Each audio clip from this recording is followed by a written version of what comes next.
Hello बच्चों, आज हम ले रहे हैं भारत के प्राकृतिक संसाधन का तीसरा पार्ट। पहले में हमने लिया था कि भारत में वन क्षेत्र कितना है और इस वन क्षेत्र का डिस्ट्रीब्यूशन या वितरण जो है विभिन्न राज्यों में किस प्रकार से है। तो हमने देखा था कि बहुत ज़्यादा असमान वितरण है भारत में वन क्षेत्र का। कहीं पर ये बहुत ज़्यादा है और कहीं पर बहुत कम है। उसके बाद हमने लिया था भारत में जल की स्थिति, जिसमें सतह जल और भूजल मतलब सरफेस वाटर और ग्राउंड वाटर के बारे में देखा था कि किस तरह की स्थिति भारत में जल की है, सतह जल कितना है, भूजल कितना है। और आज हम ले रहे हैं भारत में भूमि तथा खनिज पदार्थ मतलब भूमि का मतलब है यहाँ का क्षेत्रफल कितना है, कृषित क्षेत्रफल कितना है, सिंचित क्षेत्रफल कितना है, उसके बारे में पढ़ेंगे। और भारत में मिनरल्स कौन कौन से हैं, खनिज पदार्थ कौन कौन से हैं, उनके बारे में पढ़ेंगे। ठीक है, अब लेते हैं भारत में भूमि संसाधन।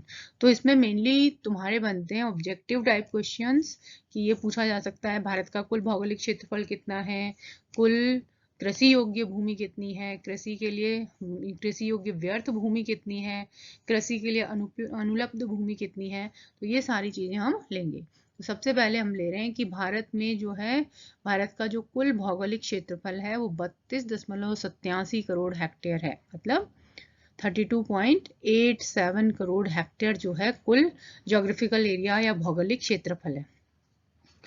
2011-12 में जो कुल भौगोलिक क्षेत्र था उसमें से कुल रिपोर्टिंग जो क्षेत्रफल था वो था 30.58 करोड़ हेक्टेयर।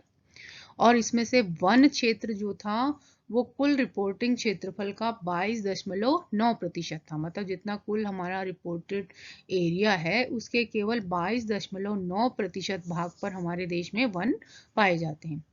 कृषि योग्य जो व्यर्थ भूमि थी उसका क्षेत्रफल था 1.26 करोड़ हेक्टेयर, जो कि कुल रिपोर्टिंग क्षेत्रफल का 4.1% है। मतलब जो कुल रिपोर्टिंग क्षेत्रफल लिया अपन ने 2011-12 के आंकड़ों के अनुसार 30.58 करोड़ हेक्टेयर और उसका केवल 4.1% जो क्षेत्र था वो हमारा कृषि योग्य व्यर्थ भूमि के रूप में देखा गया। और कृषि के लिए अनुपलब्ध भूमि जो थी वो थी 18.8%। अब लेते हैं भारत में खनिज पदार्थ। भारत में जो खनिज पाए जाते हैं उसको हम 3 भागों में बांट सकते हैं। पहले समूह में हम क्या करते हैं, ऐसे खनिजों को शामिल करते हैं जिनमें निर्यात मतलब हमारे यहाँ पर इतनी प्रचुर मात्रा में पाया जाता है कि अपनी आवश्यकताओं को पूरा करने के बाद हम उनका निर्यात कर सकते हैं। निर्यात तभी करते हैं जब हमारे पास बचता है। तो ऐसे खनिज पदार्थ आते हैं पहले समूह में जिनका कि हम अपने घरेलू उपयोग के काम में लेने के बाद उसका निर्यात करते हैं, जिसमें हम कच्चा लोहा, मैग्नीज, अभ्रक इनको शामिल करते हैं। दूसरे समूह में ऐसे खनिजों को शामिल किया जाता है जिसमें भारत मतलब आत्मनिर्भर है, मतलब ना तो उसे आयात करना पड़ता है और ना ही इतना उसके पास बचता है कि वो उसको निर्यात कर सके। मतलब जितना उसकी आवश्यकता है वो उसके पास पूरा खनिज हो पर्याप्त मात्रा में उपलब्ध हो पाता है। इसमें हम लेते हैं कोयला, बेरियम, जिप्सम, नमक आदि। ये मतलब ऐसे खनिज हैं कोयला, बेरियम, जिप्सम और नमक जिसमें भारत की जितनी आवश्यकता है मतलब देश में जितनी घरेलू आवश्यकता है उतनी मात्रा में ये खनिज हमारे पास उपलब्ध है। तो ना तो इनका निर्यात किया जाता है और ना ही इनका आयात किया जाता है। तीसरे समूह में जो खनिज आते हैं वो ऐसे खनिज हैं जिनका कि देश के द्वारा आयात किया जाता है। मतलब उन खनिजों का भारत में जो है अभाव है। मतलब ये खनिज हमारे देश में बहुत कम मात्रा में पाए जाते हैं जिसके कारण से भारत को क्या करना पड़ता है, इसको दूसरे देशों से आयात किया जाता है, जैसे जस्ता वगैरह जो हैं वो इसमें आते हैं। अब आता है कि प्रमुख खनिजों में भारत का विश्व में स्थान कौन सा है। कुछ जो बहुत से खनिज ऐसे जैसे हमने खनिजों को 3 भागों में बांटा। प्रथम भाग में हम कौन से लेते हैं, पहली कैटेगरी में ऐसे खनिजों को लेते हैं जिसमें भारत जो है अपनी आवश्यकता तो पूरी करता है, इसके साथ साथ दूसरे देशों को निर्यात भी करता है। जिसमें हमारा अभ्रक अभ्रक जो है वो पहले स्थान पर आता है। विश्व में सबसे ज्यादा अभ्रक का उत्पादन भारत में किया जाता है। मतलब भारत में अभ्रक का जो उत्पादन होता है उसमें विश्व में भारत का पहला स्थान है। मैग्नीज में भारत का तीसरा स्थान है। मतलब मैग्नीज का उत्पादन भी हमारे यहाँ पर बहुत होता है और उसमें उसका तीसरा स्थान है। कोयले के जो भंडार हैं उनमें चौथा स्थान है। और कोयले का जो उत्पादन था 1950-51 में वो था 3.23 करोड़ टन, जो 2018-19 में बढ़कर हो गया 77.3 करोड़ टन। अर्थात मतलब 1950-51 से 2018-19 में जो कोयले का जो उत्पादन है वो 23.9 गुना बढ़ गया हमारे यहाँ पर।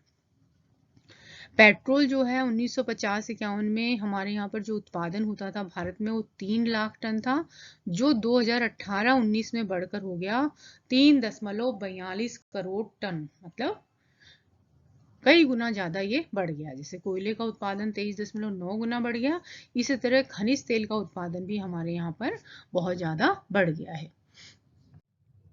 अब हम लेते हैं प्रमुख खनिजों की दृष्टि से भारत का विश्व में स्थान। तो इसमें धात्विक खनिज है, इसके अंतर्गत कच्चा लोहा, मैग्नीज, क्रोमाइट,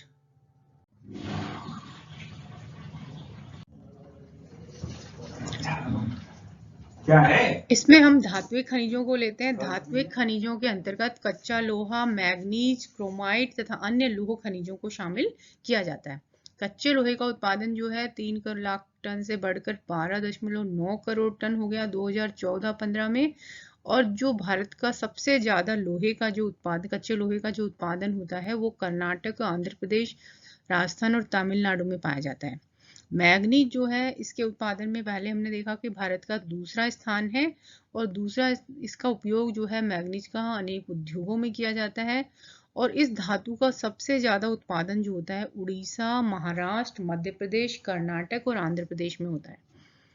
इसके बाद हम लेते हैं क्रोमाइट। क्रोमाइट का ये एक चमकीली धातु होती है चांदी के समान, मतलब सफेद रंग की, सिल्वर कलर की चांदी के समान चमकीली धातु होती है जो बहुत सारे कामों में ली जाती है। ये जो धातु है ये मुख्य रूप से कर्नाटक, बिहार, उड़ीसा, तमिलनाडु, आंध्र प्रदेश और महाराष्ट्र में पाई जाती है। तो क्रोमाइट जो है वो सबसे ज्यादा कर्नाटक, बिहार, उड़ीसा, तमिलनाडु और आंध्र प्रदेश और महाराष्ट्र में पाया जाता है।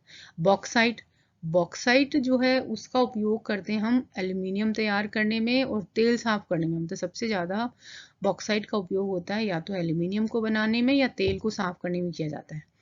इसके अलावा इसका बहुत सारे उद्योगों में भी प्रयोग होता है, जो सीमेंट, रासायनिक पदार्थ, हम कागज का उत्पादन करते हैं। मतलब ऐसे उद्योग जहां पर सीमेंट का उत्पादन होता है या रासायनिक पदार्थों का या कागज का उत्पादन होता है, वहां पर भी बॉक्साइट का उपयोग, बॉक्साइट का काम में आती है। बॉक्साइट जो है मध्य प्रदेश, तमिलनाडु, गुजरात, कर्नाटक, उड़ीसा और कश्मीर में ज्यादा पाई जाती है। तो इस तरह से हमने कुछ मुख्य जो खनिज हैं उनको लिया है। तो तुम्हारे जो है ऑब्जेक्टिव क्वेश्चंस आते हैं कि अभ्रक के उत्पादन में भारत का विश्व में कौन सा स्थान है, मैग्नीज के उत्पादन में भारत का कौन सा स्थान है, कच्चा लोहा भारत में कितना मिलता है ना, और भारत का कुल भौगोलिक क्षेत्रफल कितना है, और इस तरह से अपन ले सकते हैं कि कोयले के भंडारों की स्थिति क्या है। तो इस तरह से ये जो टॉपिक है हमने 3 पार्ट में इसको लिया कि भारत में वनों की क्या स्थिति है, भारत में जल, सतह जल और भूजल की स्थिति क्या है, और भारत में जो भूमि है वो की भूमि और धात्विक खनिज इन सब की स्थिति के लिए। तो इसमें अपन ऑब्जेक्टिव क्वेश्चंस ले सकते हैं कि इनकी आंकड़ों की सहायता से हम ये बता सकते हैं कि अभ्रक जो है भारत का भौगोलिक क्षेत्रफल कितना है, वन क्षेत्र कितना है, रिपोर्टिंग क्षेत्रफल कितना है। तो इस तरह से अपन इसको ले सकते हैं। तो ये हुआ अपना पूरा 3 जो टॉपिक्स हैं उसमें भारत का के प्राकृतिक संसाधन, इनको अपन ने इसमें शामिल किया है कि भारत के प्राकृतिक संसाधन कौन कौन से हैं, किस क्या क्या स्थिति है। तो ये हुआ हमारा भारत में प्राकृतिक संसाधन। Thank you.